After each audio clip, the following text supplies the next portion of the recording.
Grazie, ciao. Welcome everybody to the best thing you watched this week. I've been to Italy, so if I just speak in the random Italy words that I know, which are like three, sorry everybody, Italian, then you'll have to excuse me. I'm just gonna say grazie the whole way through because that's where my brain is at. Best thing we watched this week, Chris from Movies and Munchies, Ruben from the Ruby Tuesday. And I'm excited because I think because we've been in more different countries this week, it's going to be a little bit different. There's a lot going on in the world of entertainment. We're going to have our news and entertainment in the podcast section, but we're also going to do top 5 Nicolas Cage movies because it seems apt with what's going on with Nick Cage at the moment. We're also going to do a top 5 what, Chris? Harlan Coben. Harlan Coben, because adaptations, that's the word. Yeah, Netflix obviously have a blood pact with him, and they're like releasing every book with Harlan Coben ever into a TV series. So we're going to talk about that. Chris. Hi. Hi. I was going to say something Italian. I don't know Italian. I know Spanish, and then that totally left my brain also. So we'll just continue on. Good morning. You can say ciao. Good afternoon. Ciao. Ciao? Hi. Aloha? Mahalo. No, how's that? Because mahalo is like hi and bye all at the same time. It's not Italian. Isn't ciao, though, goodbye? No. Or is that eat? It's hi. Or manja. Ciao is for people that know each other. Like, ciao, hi. Oh. And then okay. ciao, okay. Chris. Oh. Yeah. Cheers. Yeah. Okay. Fair enough. Okay. For anybody that is Italian, of Italian descent, knows an Italian person, or just has seen something Italian on TV or the movies, we apologize right up front. Oh, but I'm glad you had fun, whirlwind trip, but still good time there, seeing some of the little bit of the sights. So looking much forward walking. to hearing that. Oh, well, see that I need that because it helps remove a little bit of the fluffiness that I keep attaining. Yeah, my steps counter has liked me this week, but only this week. It's only this week. It was like, wait, are you? Did you put me on the dog? Yeah, exactly. you strapped me to like a bird, didn't you? Yeah. Oh goodness. Oh, that's funny. Well, if we can, before we begin, I have a question. Mm-hmm. What kind of secret society would you like to start? A secret society. Yes. I don't know, one of sleep. Ooh. So what would that involve? Like special rooms we could just sleeping. walk into. Ruben has a meeting now, but it's just a bed with nice ambience music, really kind of dark blackout curtains. Just that's it. Yeah. So it's more of a club where you can just go in. It's a cult of sleep, Chris. Nice. You know what? Can I become a member of that one? I like that. Sure. All are welcome. The napping society right there. Yeah. Oh my goodness. That's outstanding. Yeah. I don't know what I would do. I mean, it's hard to top the napping one because I mean, we already watched like a crap ton of entertainment. You know what I mean? So slothery already comes right up there. Yeah, it just comes kind of naturally with that. Oh man, no, that would be. I'm down for the napping one. The sleep. But under the guise I do have one. So carry on. Under the guise of meeting, or I have an appointment to go to. This is a meeting I have to go to. The wife goes, "Where are you going?" Meeting. Sleep. There used to be a bar down the road towards this golf course near us, and it was called The Office. I loved it because where are you going? The office. Where were you? I was at the office. Nice. Just yeah, all day, every day, 9 to 5 at the office. Exactly. Yes. It's a grind, but somebody's got to do it. Exactly. Someone has to. No, my actual society would be multi-tiered. It would be the society of always being thin, but also eating whatever you like. It's like it's a magical society. Okay. Yeah. Fair. I can get behind that too. Yeah. Yeah, so I can Like eat my cheeseburger in donuts. the left hand, pizza in the right hand, donuts in front of you. But somehow, every time you eat, just like it's like the calories disappear. It's like being 15 again. Yeah. We're- Metabolism of 15. Really, we just want the fountain of youth. Is that what we're saying? We're going Yes. on a quest, Chris. Without having to be active. That's what I Yes. want. Okay. Oh, those people that have that naturally occurring fast metabolism just I have a friend that no matter what he eats, he's just thin.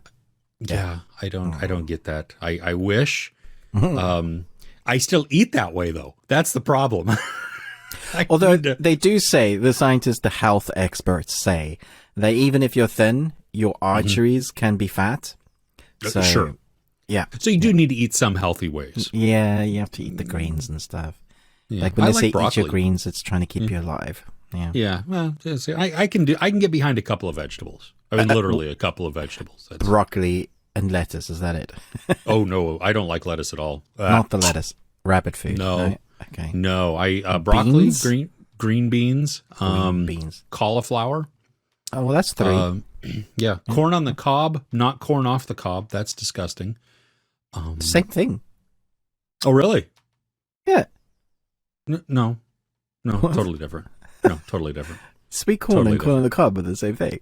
No, they're not. No. What the- No. You realize they come from the same plant. No, they do not. One comes What are from you something talking else. Chris, No. we're going to have to take you on a school trip. Show Yeah, you no. like what happens, where they come from. No, I used to tell my kids, which when they were littler, I'm allergic to salad because literally lettuce makes me gag. I mean, it's just disgusting. So I don't eat salad ever. I don't eat salad. I don't eat salad dressing. I don't eat any of that. So it's, yeah, no, literally my vegetables are like, it's very narrow of what I actually like for vegetables, but I'll eat those. So there's no problem there. So on Simple. your tombstone in 150 years, we'll say, "Here lies saladless man." Ooh, Right? I like that one. Yeah. Yes. Because I've thought of some of them, like died of death or, get off my balls. Nice. Something like that. So I like it. anyway, Okay. well, on that note, should we dive in? Sure. Let's do it. Okay. I'm going to do a quick honorable mention if I can really quick. Do we do those? I don't know if that's allowed, Chris. Well, normally we try and limit our best things that we watch to 3-ish items just so that we don't go on ad nauseum. But one, you'd mentioned, like, you've been watching some YouTube the past couple of weeks, some of these things. And so I have a friend who is a YouTuber, and his name is Carl. Friend? I have two. Well, I have more Okay. than two. I have four. But he's a fellow YouTuber. He's over on your side of the pond. He's in Oh, is he? he's in the UK. Should we give his channel a shout out? Sure, it's Carlinio9. So we'll link it in the description, but it's CARL. CAR. Okay. Yeah, INIO and then the number 9. And he does some movie reviews and unboxings and stuff like that. Great guy. Carl and I chat every once in a while. And just the thing, though, this past weekend, he had posted it a couple days earlier than that. He does some things sometimes, like some trivia stuff with his family that make me laugh because they're entertaining. Right. He did this one where it was he, his wife, and his daughter, and they did a weird soda tasting. I can see the thumbnail. A crazy Brits trying the world's weirdest soda drinks. Oh my gosh. Okay, so we watched this. Last week was Easter, and I started watching it and was snorting with laughter. And so we threw it up on the TV and rewound it so that all of us as a family could watch this. There are parts where I am crying because I was laughing so hard. Now, one of those sodas, they try these weird, they're nasty sodas.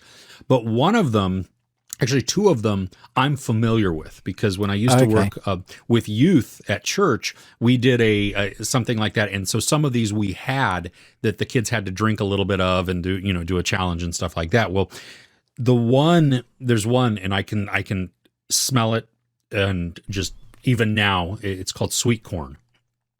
It looks like piss. I mean, it is just bright yellow, and it smells exactly like you open up a can of corn. Anyway, so we watched Carl and his family try these 10 sodas. Oh, it is, dude. This if you want a, I think it's like, I don't know, it's 15 minutes. I don't know how long it is. It's not a long video. I was crying with laughter because you watch them, and sometimes it's the smell, but even like Carl just goes for it. I mean, he takes some chugs of these drinks. Like there's one that's dirt flavored. There's one that's ranch dressing. And I love it when he'll drink it and you'll watch him, and then it hits, and you see the holding it in. It's just so good. So that was a family watch on Easter that we just, I mean, it's quick. Go watch that video because it is to die for. I mean, it was so funny, and just that it truly was one of the best things I watched this week because it brought a short bit of entertainment that was well needed. So yeah, right. There you go. He is 7 subscribers away from 1,000. So let's get him to the 1,000 so he can start earning just a little bit of that would be sense. Awesome. That'd be great. Right on. Yes. Yeah, they look really fun. I'm going to check that out. That sounds really fun. Yeah, it is. I don't want to try some of the sodas because no. That's why they do it, so you don't have to. That's exactly it. Oh goodness. Okay. You want to go? You want me to go? Sure, I can go. Okay. Okay. So I've just had a week in Italy, in a little town called. I'm not going to try and pronounce the name correctly. It's the place where people go that are around it. So like local people will go there for a holiday. It's not where Brits go or people come to. It's for people like Rome or, the close surrounding areas. This is normally where holidays go. And so nice. We went there. And while I was out there just happened to be a new Netflix film that dropped that was Italian. I thought, when in Rome sort of thing, when in Italy, I'll check this film out. So it's called Turning Point. Did you see this pop up on your list? It was on my list to watch. I just didn't get a chance to see it. Right. Okay. So it's about a home invasion goes awry when the owner returns showing signs of an unprecedented illness as he gradually morphs into... No, this is not even I'm reading the wrong... That's hilarious. Like, what is this? That's so funny. Not the right turning point at all. It's not. Sounds good though. I might add it to my list. Yeah, well, there you go. Come on, why are you doing this to me? Oh, that's funny. Because it's a duo, I think, right? Am I thinking correctly on the movie poster? It is a home invasion though. That's why I was reading the synopsis. Oh, that's funny. Okay, this is right. Okay. I will just have to do this without the synopsis because IMDb sucks. Okay, maybe it was 21 and they just bought the rights. Maybe they did. That's entirely possible. More title matches. I think they did. I got it. So it was. Okay, so it's new to Netflix, but it came out in 2021. Okay. Here is the correct. And it's La Svolta, which would be the Italian. A slacker who does his best to avoid confrontation, strikes up an unlikely friendship with a dangerous thug who suddenly forces his way into his life. Okay, so it's 2 guys, opposite ends of the scale. One is a thief who's just stolen from a guy you should not steal from, and they're trying to track him down. So he forces his way into this dude's apartment. This dude has depression. He's also an artist, as a comic artist, but he doesn't leave his apartment. His apartment's messy. He has no life apart from what he draws. He likes a girl in the apartment. And what happens is these 2 worlds clash, and they kind of form a friendship that this one dude kind of takes him under his wing and starts forcing him to get out there. So he interacting with his neighbors, stealing stuff from one of the neighbors' houses for food, tidying up his apartment, general life stuff. And they form this unlikely friendship. He becomes like a surrogate brother, I guess. And it's really quite sweet inside the apartment.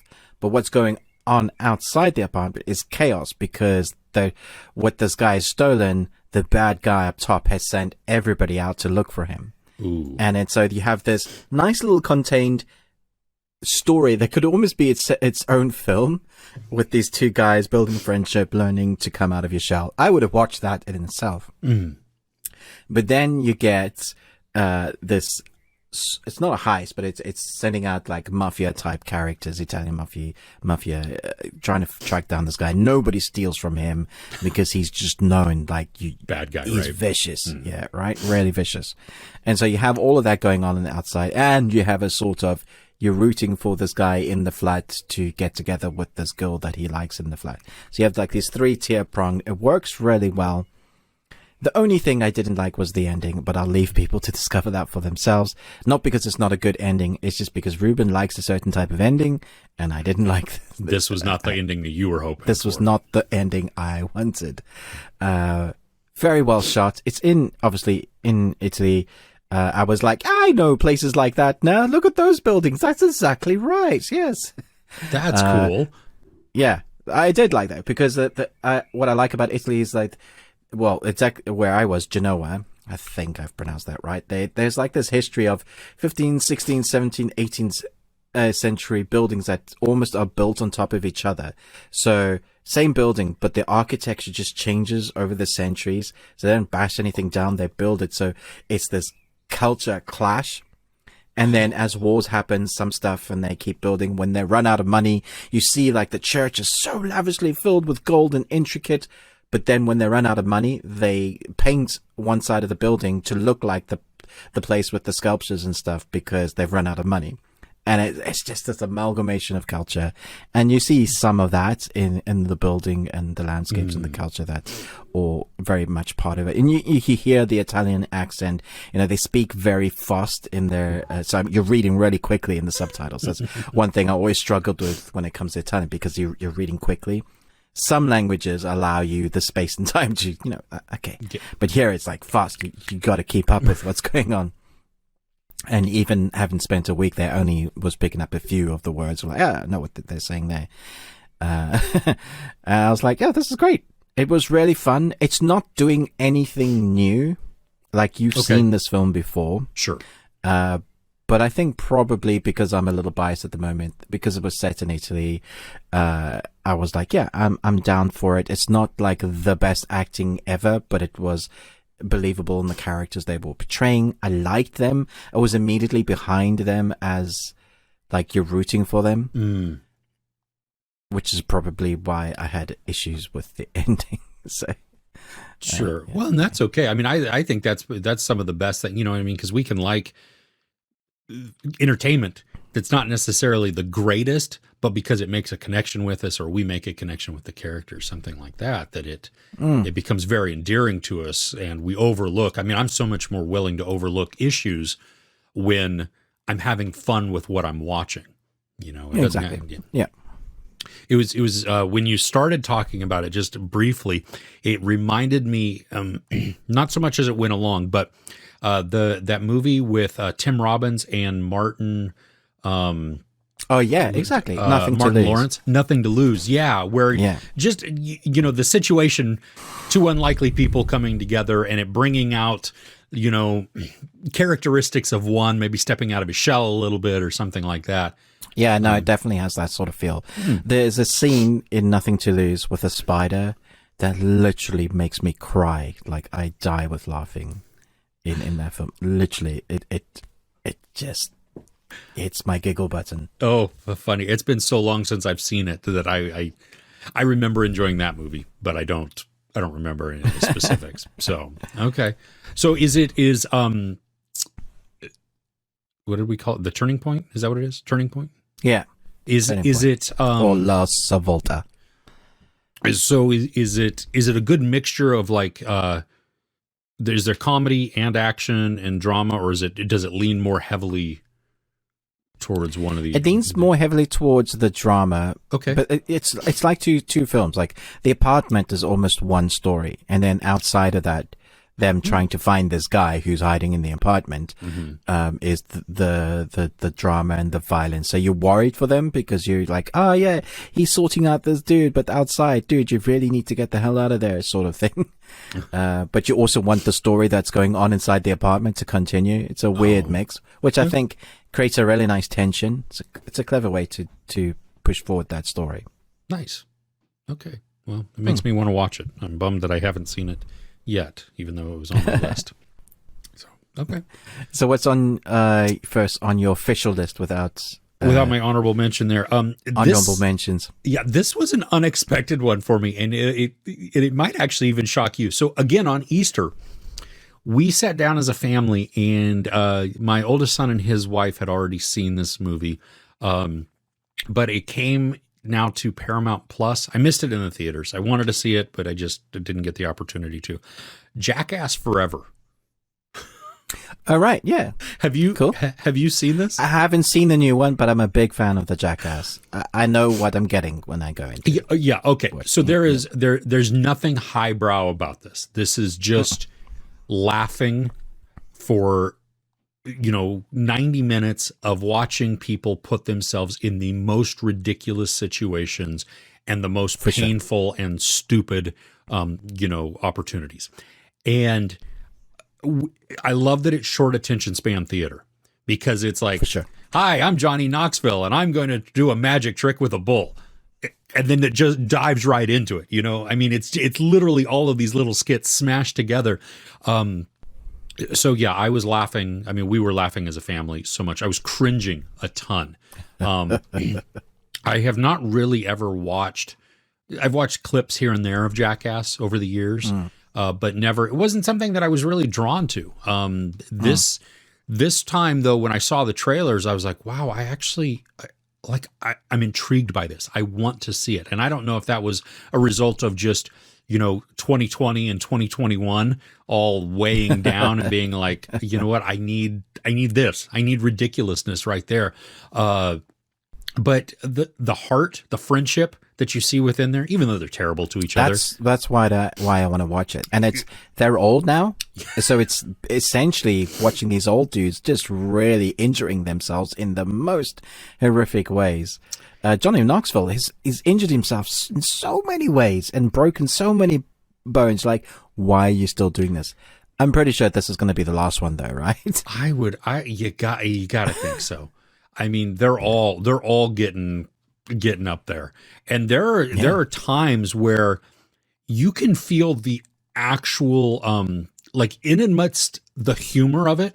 There's some points where you feel like an urgency of like, oh crap, something bad may actually really happen here. Yeah, no, I look away sometimes. Like, even though it's a viewing experience and I just can't. Like, no. Oh. Yeah, no, because there's one where they're watching something from behind a partition that's happening to a character, and an expert's like, oh no, I need to get in there now. And I'm like, ooh, whoa, that's...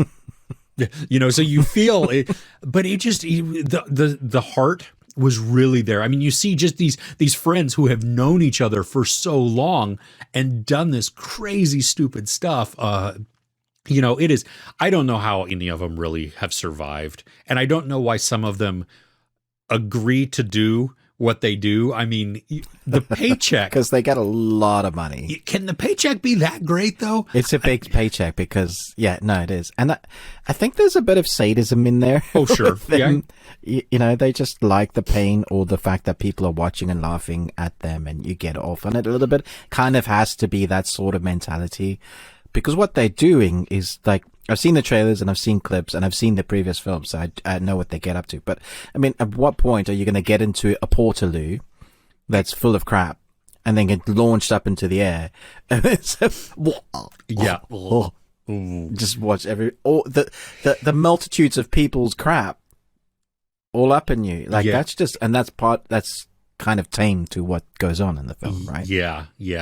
Well, and I got to say, if if you are objectionable, if you find it objectionable to see a large amount of penises and testicles, don't watch this movie. I was Especially them getting hurt.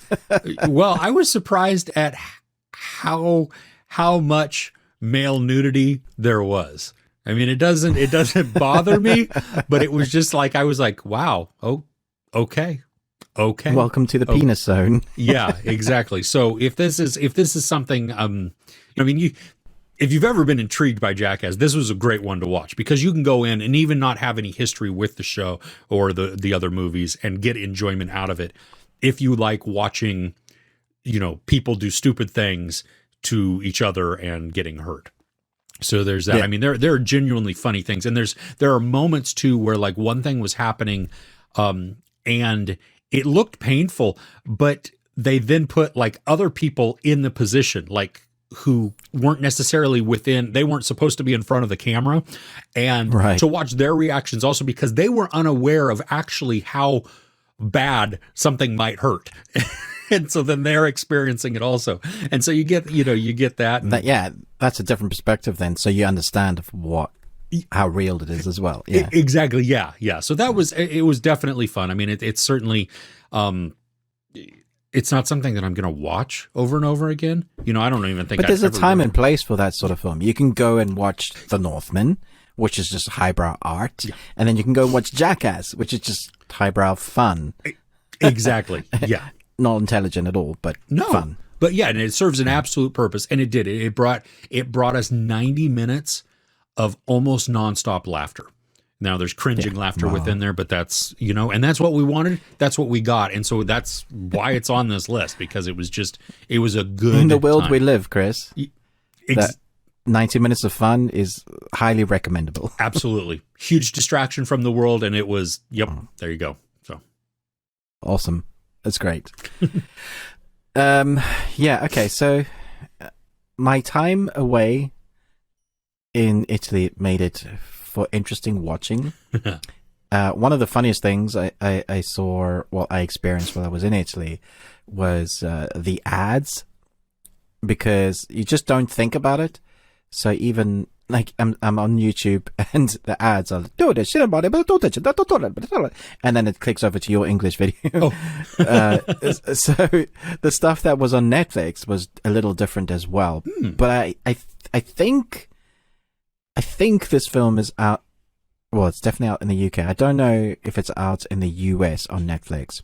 It's not a Netflix original, but it is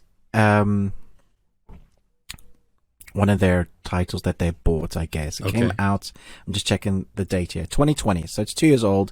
I believe you've seen it. I don't know if you like it, because you didn't give me much key when I said, can we talk about this movie? It's called Spontaneous. I've seen it twice now, because I watched it once late at night when I had my first day in Italy. And then I was like to Kirsten and my sister, let's watch this. And their reaction to the film was also very interesting.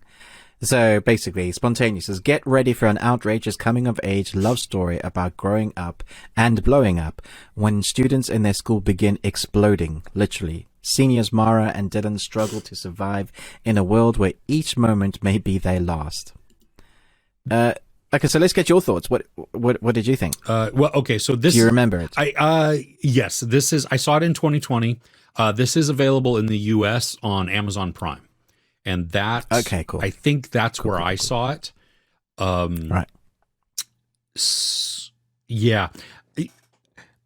I like the pairing of Catherine Langford and Charlie Plummer together. I like their... I thought she was excellent in this. Yeah, their chemistry. And Charlie.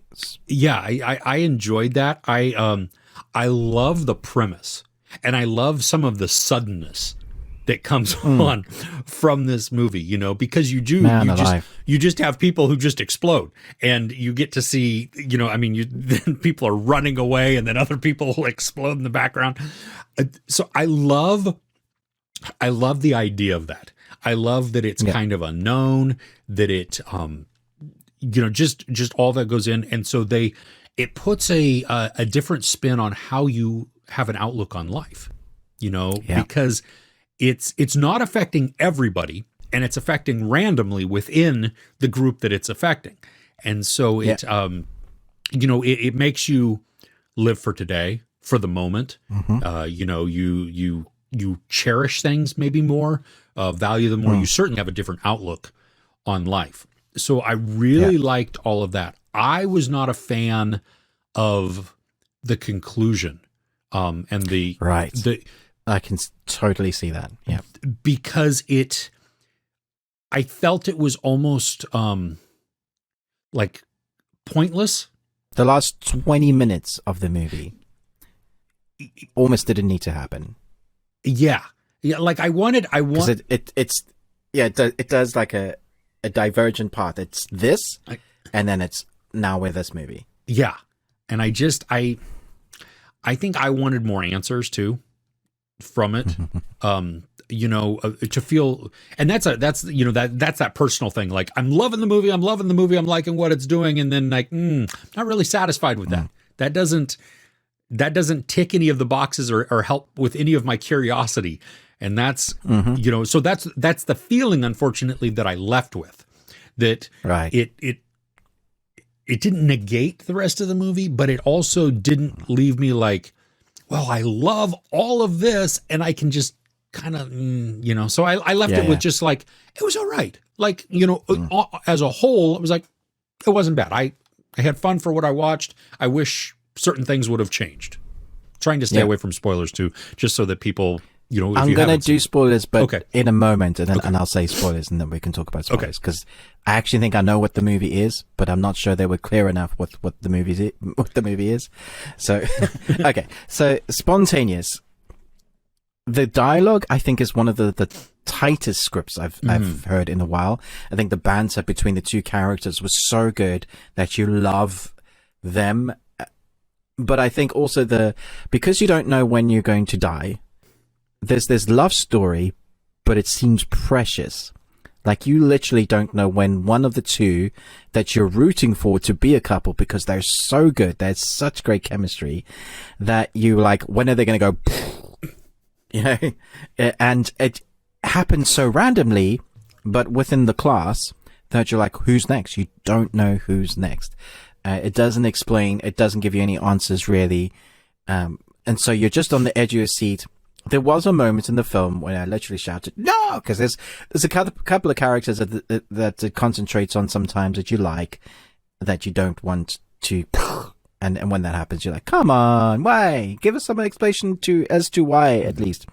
But I did love the scripting, the quirkiness, the way they talk to each other, I think he was like a film buff, and so he quotes a lot of things from films, and her retorts about sometimes it can be really quite rude to each other, but in funny circumstances. Like, one of the lines like, where were you? It's like, sleeping with your mom or something. She's just like, oh, you can't say that. I think his dad has died, and she was like, oh yeah, your dad died from a pile of manure, and it's like, no, that's impossible, because as proved by Back to the Future, you can never die by manure. It's that sort of banter that really works and placed me in the zone. So I was there all the way until there was this moment where I felt like the story was complete, and then they needed to do something else with it.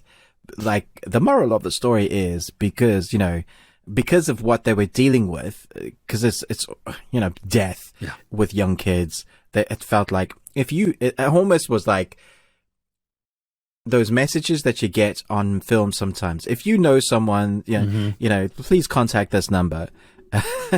Would have been better in the TV series she was in. What was that? 13 Reasons Why. 13 Reasons. I think there were, in fact, at the end of the beginning. Yeah. Anyway, so I thought it was fantastic until that moment. If we had cut off those 20 minutes at the end and they just wrapped it up nice and neatly, I think it would have been much better film in the end. Love the first hour and a half, last 20 minutes, not so great. So I recommend it, but you'll know there's a moment when which is funny, because Kirsten and my sister, they both stopped watching at that moment. They're like, I don't care anymore. I don't want to watch. Yeah. And they left. Yeah. And that was it. And I was like, yeah, well, okay. Interesting. Okay, spoilers. We're going to do spoilers for the next 5 minutes. We'll leave time codes. So, okay, so I think this movie is Carrie. I think it's a remake of Carrie. And I think the reason why people stopped exploding was because she got hit on the head. So her powers were no longer available to her by her boyfriend, who she's going to spend the rest of her life with, by his jawbone. And she gets the scar on her head and she kisses at the end. No one dies from that moment as soon as she's hit from the head. If you notice, every single person that explodes, she's been in contact with. And it first started when she was concentrating on like, oh, those guys. And then boom. Or she was in the car. Oh. And why did two people in her proximity explode? So one person explodes. It logically or just by mathematically, she should have exploded in that car as well. There's no reason for her not to have exploded. So if she has telekinesis sort of powers, then why either she is emotionally engaged and so her mind is like protecting her and her loved ones, and she has a slight negative thought and the powers like unleashes on that. That is my closest, because her costume is even Carrie when it comes to Halloween, but she just can't do the blood on the Carrie dress because that other person died, and she says that, which I thought was hilarious because like, oh, it's all her fault, but she's dead, and the kids are like, oh, you can't say that.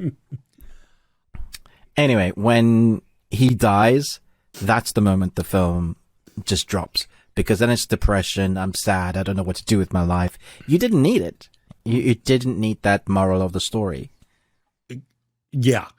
That, well, and sorry, I just stopped talking. No, I will, gosh, I'm going to have to go back and rewatch with that point of view now, that it's her controlling it, whether she knows it or not. You know, that's an interesting take. I can, like in my mind's eye, I can see that happening. Yeah, I'll have to rewatch that. But yeah, the ending, that was the thing that I just didn't like. Like I'm loving the love story, and even the pressure of knowing that one of them could die or whatever.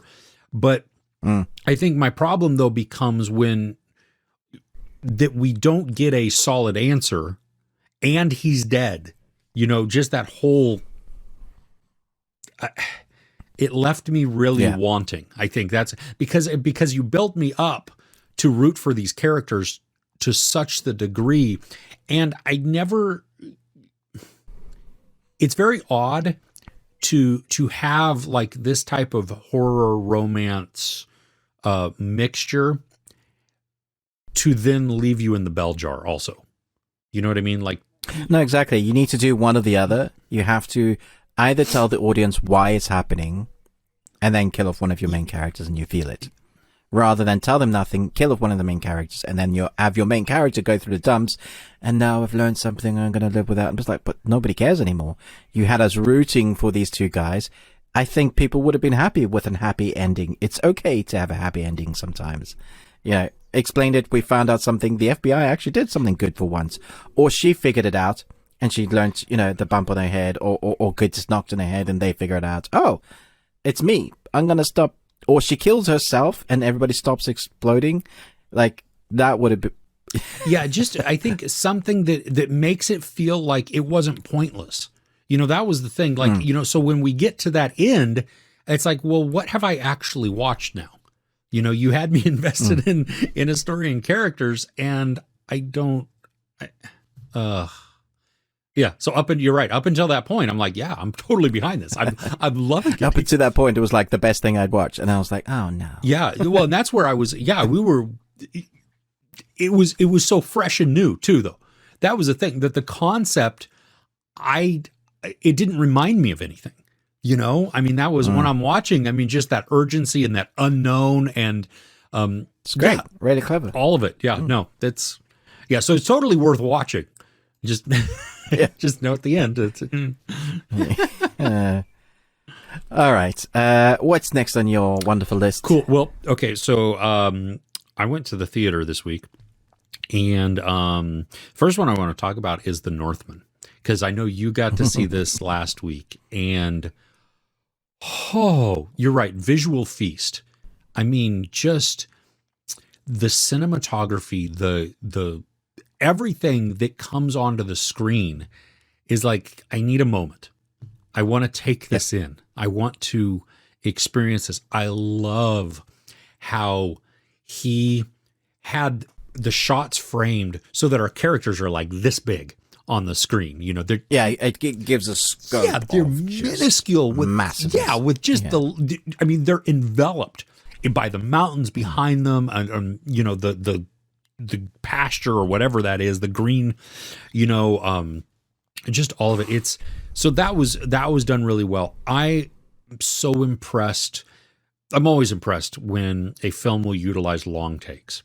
I love that because it shows the practice and the confidence that the skill that goes into that for long takes. And it's all of it though, because it's not just some of the actors.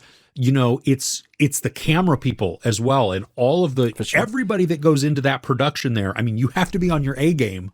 Not taking anything away from the actors, it's harder on the camera team having worked on that. They got to do so much more. I mean, I think because if everybody else does everything perfect and somebody trips or steps on something or whatever, you know what I mean? You just it's ruined and you've got to go over. And some of it, depending on the type of scene it is, I like that it's okay if there are mess ups within the actors, because it's just action that's going on, or it's walking, you know what I mean? You can get away with it. Yeah, exactly. But it's so immersive. I mean, that was the thing, because it just, you know, as we follow, like, I'm thinking like one of the ones that I liked was, when we meet Amleth as he's, older. The first time we really see him, like, you know, in action as an adult, and the camera following him through this village, and it's just because action is also happening around him. Now it's not like this epic type of like if you think of The Last Kingdom, some of these battles where it's just chaos going on all over the place. This action it's violent, but some of it's subdued. You know what I mean? Like it's patient. It's that eeriness of confidence where you have these invading barbarians who know that they have control and they have power and they have the skill. And so they just are deliberate in all of their actions going after these people. And the chaos comes from the people themselves running around trying to escape, but not really being able to. So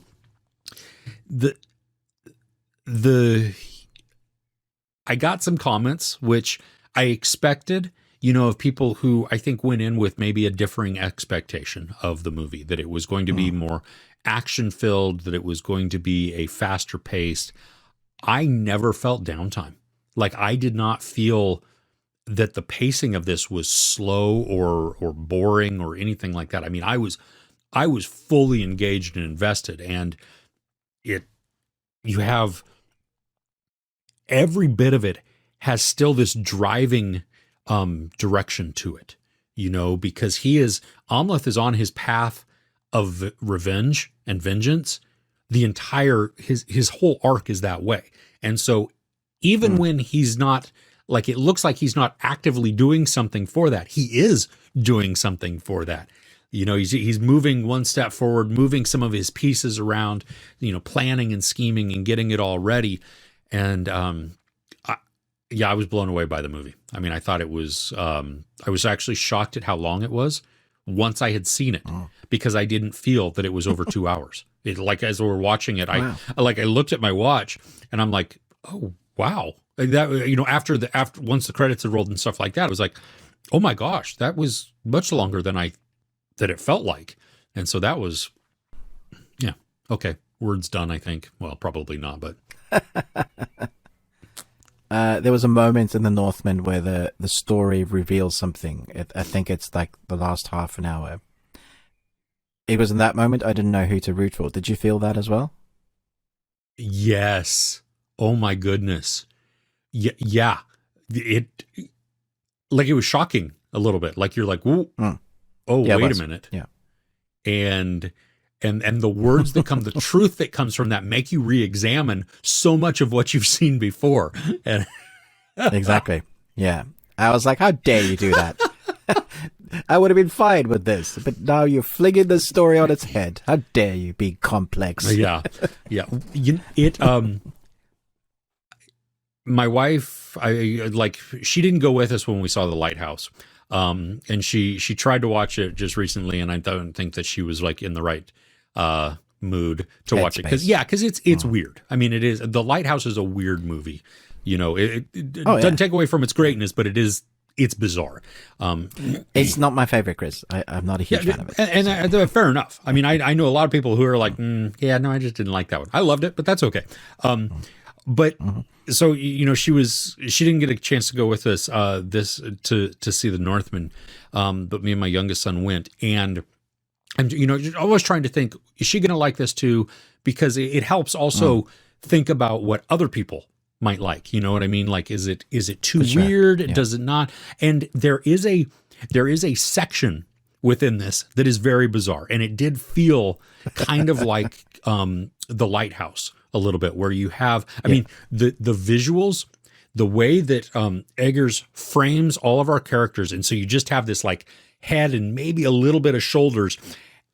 And the eyes, oh my goodness, the eyes that are just piercing through the camera, through your soul and beyond you. I mean, it's just crazy, you know? And so that scene, that was weird. That felt like The Lighthouse. It even had elements of like The Witch within there, you know, some of these of these feelings in there. Yeah. But then I think, you know, then you step back from that, and it has is it more accessible? I don't know if it's more accessible, but it's certainly a different. So if you went into The Lighthouse and maybe you didn't enjoy The Lighthouse, I think this one, while it has some similarities in little bits here and there, it has an overall different feeling to it. And so it invites in a different audience.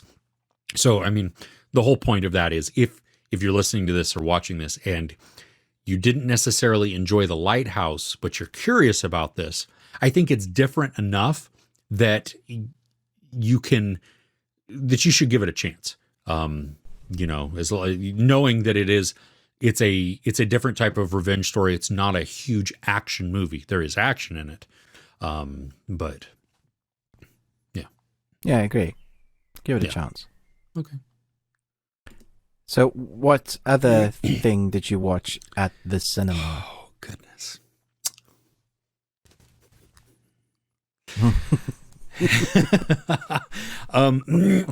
Okay. So Nicolas Cage starring as Nick Cage, The Unbearable Weight of Massive Talent. Now, I'm going to stay away from spoilers. I know you have not seen it. Yeah, I haven't seen it yet. I'm still excited to watch it. There's no spoilers here. But this movie, this was one of my most anticipated. When I saw the announcement and then I saw the teaser trailer, I was like, ooh, yes, totally. Okay, I'm there. You already sold me just by telling me that it's Nicolas Cage playing Nicolas Cage. Fair enough. And so I enjoyed the teaser trailer that there was. We get more context with the actual trailer, which I appreciated. It made me understand more of why I should watch. This has so many different elements within the movie that can draw in so many people. I mean, you have your comedy, you have a little bit of action within there. You also have like this buddy drama or buddy comedy, really, within there. And then there's like this personal introspection type of play going on. And I mean, the movie itself is very self-aware. It has to be, because it's acknowledging that Nicolas Cage is Nicolas Cage, as an actor. But so many unexpected moments in this. I'm blown away by the heart that we get within there. Not only from Nicolas Cage, but also from Pedro Pascal, and them together too. That pairing. It was so good. Like, I believed it.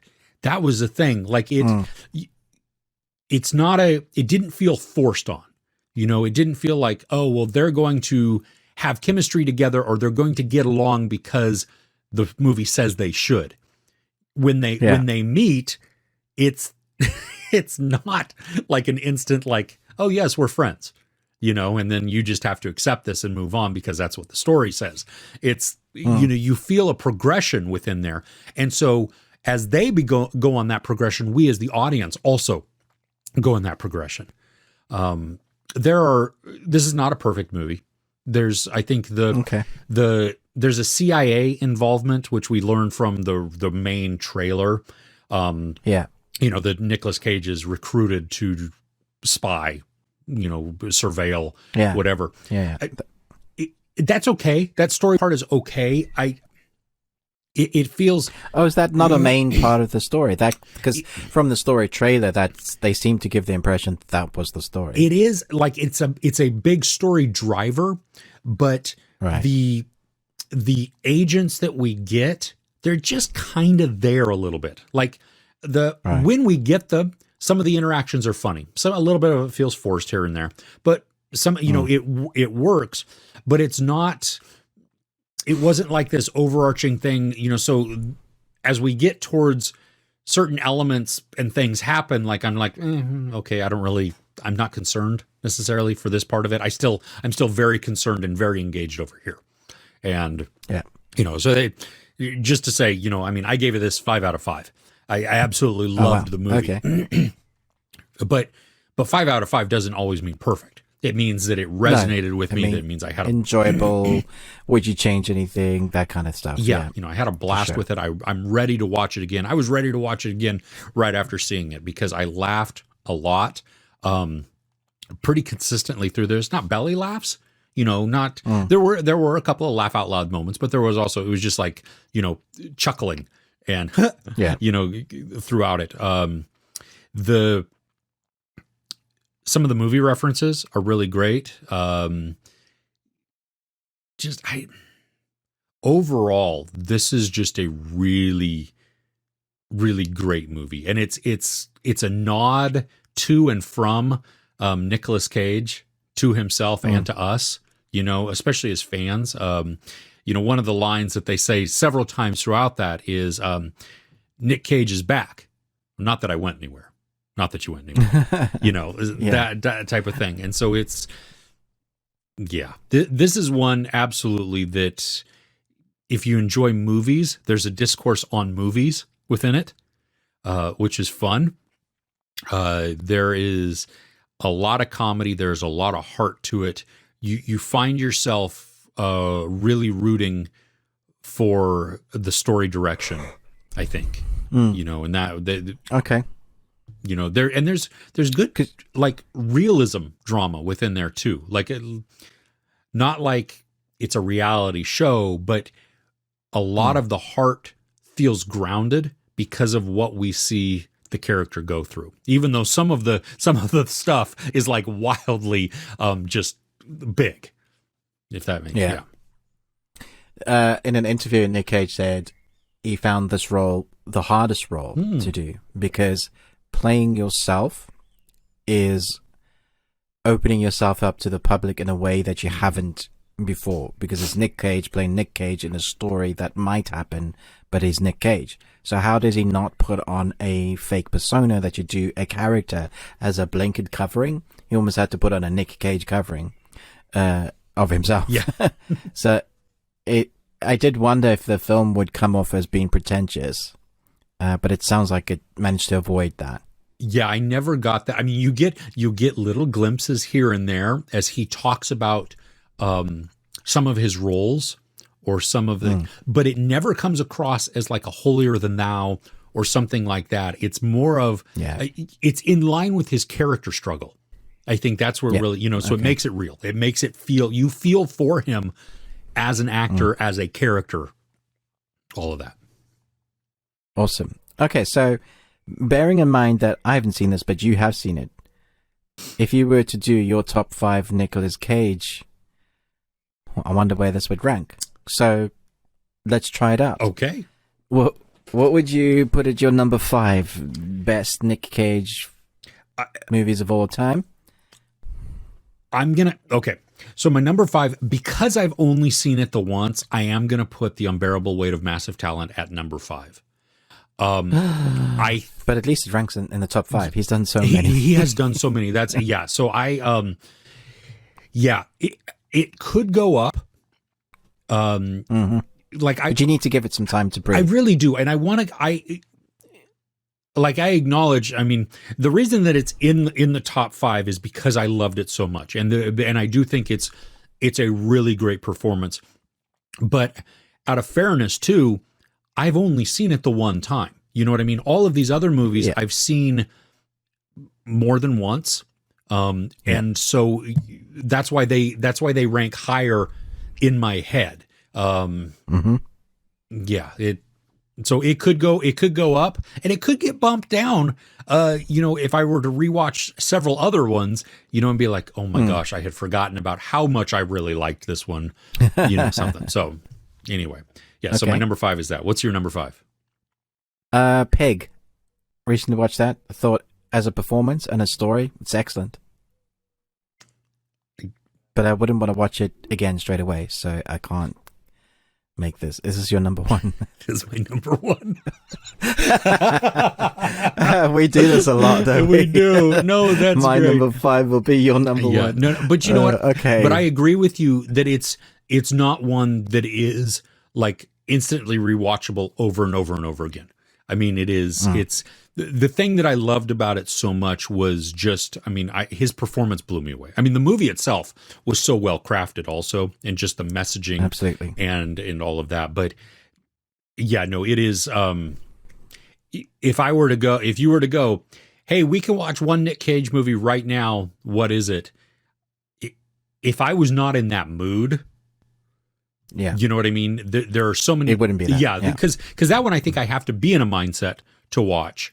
A lot of his other ones, it's like, oh, you want to put on this? Okay, yes, absolutely, let's go. Or I could walk in the middle of it and sit down and be like, yes, okay, exactly. So, yeah. Okay. So what's your number 4 then? I really like Cars, so it's Gone in 60 Seconds. This is That's right. Exactly. Just it's fun. I know it's a remake and it's cheesy. The ensemble cast is outstanding. It's great ensemble cast. It's one of those. This is one of those also that it's outrageous and pretty unrealistic in so many different ways. But it's also one of those that I could sit down halfway through and find myself like, okay, where are we at? Yes, good, let's go. So absolutely, this would be in my honorable mentions. Okay, it's definitely one of my favorites of his.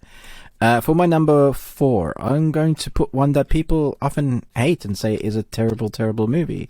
It's called Con Air, and I love it. It's a stupid film. He has a stupid accent and a stupid hairstyle, and so many stupid things happen in it. Like towards the end, he gets on the fire truck. Instead of allowing the cops to go and get the bad guy, he decides to destroy half of Las Vegas and capture the bad guy. But again, ensemble cast, John Cusack, John Malkovich, everyone on the plane, and then lines like, put the bunny back in the box. He should have put the bunny back in the box. Or what's his name? The crazy Steve guy that's Buscemi. like the serial killer. Steve Buscemi.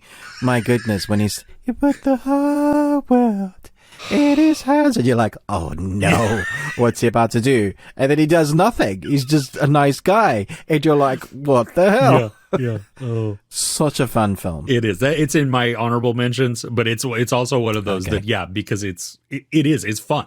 That's it's ridiculous. All right. Number 3 is a phenomenal film, really. I mean, when acting on all cases, but it's Face Off. This is my number 1. Oh, yeah. Yeah. I can watch this anytime, at any point. And has some of the best one-liners.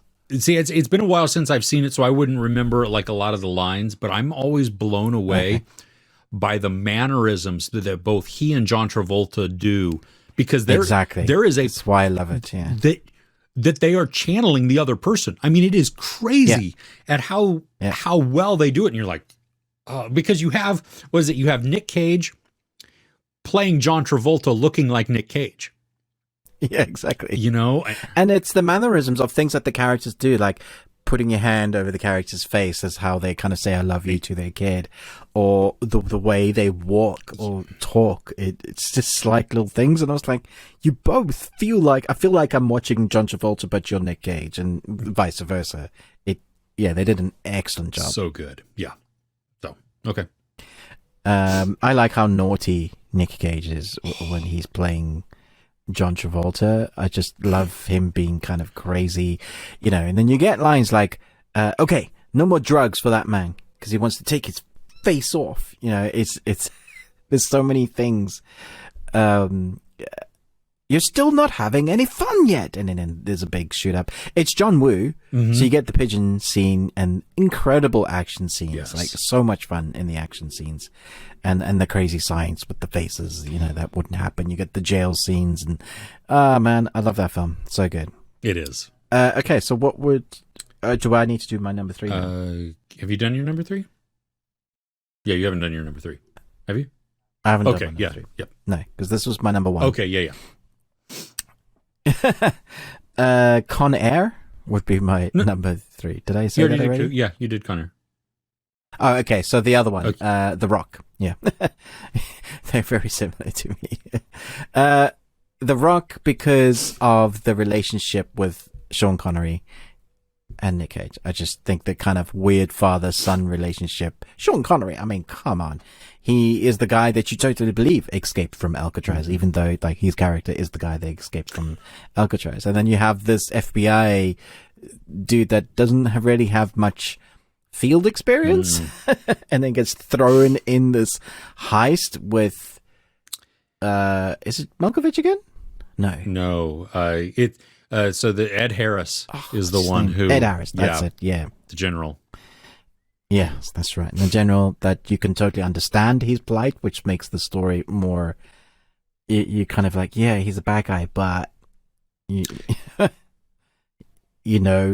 like I don't like how you're doing it, but I understand why you're doing it. The action is incredible. I think it's a Jerry Bruckheimer... production, yeah. Michael Bay film. Yeah. Michael Bay film, Jerry Bruckheimer production. Mm-hmm. Yeah. As quintessential for that time, that was like one of the best, with the score that you just know and love, and Nicolas Cage just being cool as heck in amongst Sean Connery. Well, and I love that. This is my number 2. And so I love how the comparison, the contrasting between the two, where Nicolas Cage is like so prim and proper for the most part. You know what I mean? And he's very eccentric in certain things, which makes him a very good scientist and a very good diffuser of bombs or whatever. Even when he's talking about his the vinyl that he gets, and all of the knowledge that goes in there. I mean, super smart, which makes him very quirky and very unrelatable to a lot of people, And then you have Sean Connery, who is the rogue. I mean, he just, know that you go home and the prom queen, and just so anyway. Yeah, he's great. Yeah, fantastic. I love it. So have you done your 3? Yes. My list is done, but I have some honorable mentions, but I don't know. Okay. You haven't done your number 2. I haven't done my number 2. Good. Do your number 2 and then we'll do the honorable mentions. Okay. So this was really tough because there's so many that I really love. I struggled not to put Family Man in number 2. I think it was an incredible film. I enjoy every aspect of that. But for performance alone, I don't know for me that he's ever topped Leaving Las Vegas. He plays a dude that just wants to kill himself with alcohol. It's not a film that I can watch often because it's seriously depressing. But his performance alongside with Mario Barlow is just heartbreaking. Elizabeth Shue? Elizabeth Shue? I think. Not Mario Barlow? No, I think it's Elizabeth Shue. They look similar. Yeah, but that's terrible. You all look alike. All those white people do look alike. Okay, just going back. Yeah, so The Family Man. There's so many honorable mentions as well. I guess you will get to that. How long ago was it? Leaving Las Vegas. That was what, mid-90s? Yeah, it was 95. And I'm pretty sure you're right. Yeah, Elizabeth Shue. I mean, it was really that just them two. There weren't many. Julian Sanders in it for a bit. Oh, I don't remember. But I don't think the journey of someone that is given up on life, even though he kind of falls in love with Elizabeth Shue, he didn't really ever allow himself to get to that part where he was going to stop. Mm-hmm. He was like, nope, what's happened in my life has led me to this point, and I'm using all my money. This is the way I want to go out. And so you really, really want him to live. Mm-hmm. And you do wonder, like, even for the love of this woman, it was just heartbreaking, and probably the most amazing performance, I think. I don't know. You know, some actors have an incredible performance in there that people will talk forever about. I think that's one of them. It's such a depressing storyline. It is. Yeah, I mean, it blew me away when I saw it, but I've never seen it since. It has never been one that I would like, yep, I will watch again, because I've experienced it. It was a phenomenal performance. Thank you, goodbye, I'm done. Thanks, but don't make me go through that again. Yeah, I just can't take it. So, no, definitely. I mean, because he won an Oscar for that as well, right? Didn't he win the best Oscar? Yeah, I think so. So, yeah, or should have. If he didn't. Absolutely. So, okay, so a couple of, well, I actually have a lot of honorable mentions. Mandy, which I love. This is more, it's not really a guilty pleasure because I feel zero guilt in liking this movie. But The Sorcerer's Apprentice. It's a wonderful film. I love it. It's great. He's awesome. It makes me so happy to watch that movie. I mean, it's, whatever. It's so much fun. Both National Treasures. I love them. Those are, again, the ones that you can sit down and... I almost had them in my top 5 for sure. See, and that's where I almost did too, because it was like, and then I was like, well, which one would I put? Because, I think probably the first one I like more than the second one, but it's, I don't know. Anyway, they're really good. Lord of War, I think he does a phenomenal job. And how did I not have that in my top 5? Seriously. It's so good. It's been a while since I've seen that. But so good, because that's great. Because you've got Jared Leto, Ethan Hawke, right?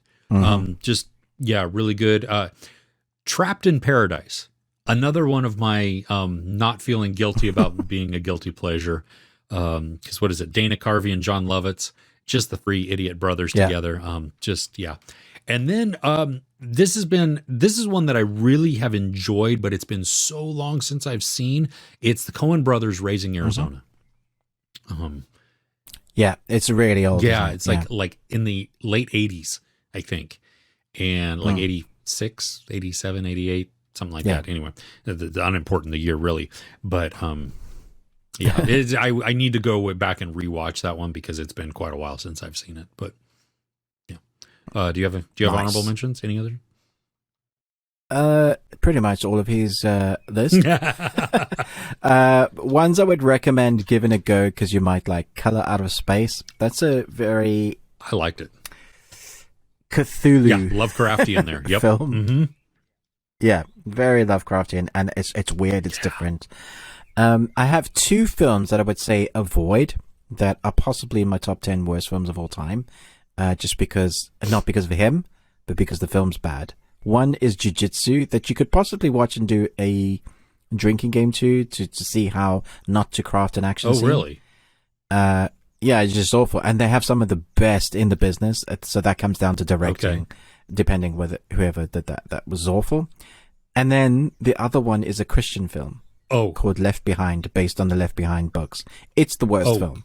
If you're going to watch a Left Behind movie, which I don't recommend you watch a Left Behind movie, watch the Kirk Cameron version, which that tells you something that the Kirk Cameron version is better than the Nicolas Cage version. Exactly. Don't watch either of them, but it's horrendous. I've actually read some of the books, and the books aren't bad. Yeah, I enjoyed the books. They sucked me in. And that was not terrible movie. Okay. Yeah. I mean, just avoid. So honorable mention to the worst ones he's done. But then he's done so many other great films. Ones, Matchstick Men, 8mm. There's some Snake Eyes, which I don't totally remember other than it being in, it's like some mystery with Gary Sinise, I think, in that too. Yes, okay. Exactly. Yeah. So there are some really interesting ones. The Croods, he's great in The Croods as a voice actor. I love, as the dad. You know, in Unbearable Weight of Massive Talent, there are several, I mean, because it is about Nicolas Cage, there are several references to different movies of his. And some visual, some just through the script, you know, just through the dialogue. But it's great. And so it calls out a lot of really good ones. He even references some, like one of them that I've never seen, I think that he's in, that I've never seen before. Yeah, nice. So, there's Mom and Dad.